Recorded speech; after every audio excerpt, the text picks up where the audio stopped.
হতাশা সৃষ্টি হচ্ছে। কিন্তু আমি বলতে চাই বন্ধুরা, কোন দেশের এই যে গণতান্ত্রিক রূপান্তরের কথা বলছি, আমাদের তো এটি একটা বিরাট সংস্কারের বিরাট নতুন একটা বন্দোবস্ত হওয়ার কথা। সেই নতুন বন্দোবস্ত কি এত দ্রুত হওয়া সম্ভব? 1 বছরের মধ্যে কি সেটা সম্ভব? সুতরাং আমরা যেন মনে করে রাখি যে 1 বছর কম সময়ও নয়, আবার খুব বেশি সময়ও নয়। এবং আমি মনে করে দিতে চাই আপনাদের দেশের ভেতর থেকে যে সংগ্রাম, সেটি কিন্তু সারা বিশ্বের যে প্রবাসী মানুষজন রয়েছেন তারাও কিন্তু আপনাদের এই সংগ্রামের অংশীদার।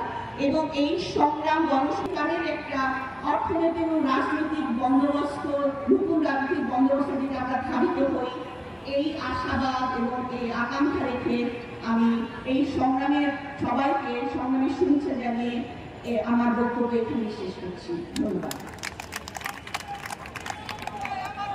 সংগ্রামী বন্ধুগণ, আমাদের এই সমাবেশে যারা উপস্থিত হয়েছেন তাদের সকলকে অনুরোধ জানাবো, আপনারা সকলে আসন গ্রহণ করবেন, আশেপাশে না ঘোরাঘুরি করে সমাবেশ স্থলে এসে জমা হবেন। সংগ্রামী বন্ধুগণ, আমাদের এই সমাবেশে এখন বক্তব্য রাখার জন্য অনুরোধ জানাচ্ছি বাংলাদেশ যুব ফেডারেশনের সংগ্রামী